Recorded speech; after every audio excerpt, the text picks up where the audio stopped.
ये आपके पास दो बैटरी रखी हुई है। एक बैटरी की क्षमता देखो कितनी एच की है इसमें। बैटरी का कनेक्शन कितने प्रकार से अपन कर सकते हैं बैटरी का? इधर आ जाओ और इस साइड में आ जाओ। तीन प्रकार से कर सकते हैं, श्रेणी क्रम, समांतर क्रम और मिश्रित क्रम। बैटरी को श्रेणी में क्यों जोड़ते हैं? हाई वोल्टेज, श्रेणी में वोल्टेज को बढ़ाने के लिए। जैसे मान लो कि एक बैटरी की क्षमता है 12 वोल्ट और अपना इन्वर्टर होगा 24 वोल्ट से ऑपरेट। इन्वर्टर भी अलग अलग रेटिंग में होते हैं। 12 वोल्ट वाला इन्वर्टर केवल एक ही बैटरी लगेगी, उसमें आप दो बैटरी नहीं लगा सकते, चाहे लोड बढ़ रहा है नहीं बढ़ रहा है। अगर इन्वर्टर 24 वोल्ट का है तो आपको दो बैटरी की आवश्यकता रहेगी। लगभग इन्वर्टर अब आ रहे हैं वो 24 से 36 वाले आ रहे हैं। 24 से भी होता है ऑपरेट और 36 से भी हो जाता है। अब 24 वोल्ट का कोई इन्वर्टर है तो उसके लिए आपको दो बैटरी की आवश्यकता होगी। दो बैटरी को श्रेणी क्रम में जोड़कर, अब ये श्रेणी में जुड़ा हुआ है। श्रेणी में कैसे जोड़ दिया इसको कि इसमें दो टर्मिनल है, पॉजिटिव और नेगेटिव। इसमें भी दो है, पॉजिटिव और नेगेटिव। तो एक बैटरी का नेगेटिव और दूसरी का पॉजिटिव मिला दो, कॉमन हो गया। और आपके पास एक बचेगा पॉजिटिव और एक बचेगा नेगेटिव, वो इन्वर्टर के आउटपुट से जोड़ दो। ठीक है, ये है इन्वर्टर। अगर मान लो आपको करंट रेटिंग ही बढ़ानी, एक बैटरी की रेटिंग है 150 एच और आपको करना है 300, तो दो बैटरी को पैरेलल में जोड़ना है। पैरेलल में कैसे जुड़ेगी? दोनों बैटरी का पॉजिटिव पॉजिटिव एक जगह कॉमन करो, नेगेटिव नेगेटिव एक जगह। अब वोल्टेज तो वही रह जाएगा जो एक बैटरी का था 12 वोल्ट वाला, और करंट रेटिंग कितनी हो गई? 300 एच। अब जो बैटरी, एक बैटरी 12 घंटे बैकअप दे रही थी तो अब कितने देगी वो?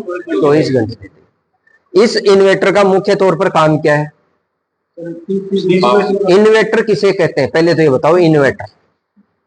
इन्वर्टर का काम है केवल डीसी को एसी में कन्वर्ट करना। अब अपने पास बैटरी के अंदर क्या है? डीसी है, डीसी सप्लाई है। तो डीसी सप्लाई को एसी सप्लाई में कन्वर्ट करने के लिए अपने क्या लगाया? इन्वर्टर लगाया। और इन्वर्टर बैटरी को चार्ज करने का एक इसमें फंक्शन है, जैसे आपने रेक्टिफायर परिपथ बना करके लगा दिया, डीसी को एसी को डीसी में कन्वर्ट करा और ये चार्ज होगा। अब देखो इसमें पीछे ये तो दो तो है इसके इनपुट, बैटरी को चार्ज कर रहा है और यहां से वापस इन्वर्टर को क्या करेगा? यहां से मिलेगा अपने को एसी आउटपुट। इसका पूरा फंक्शन मैं आपको बोर्ड पे समझाऊंगा।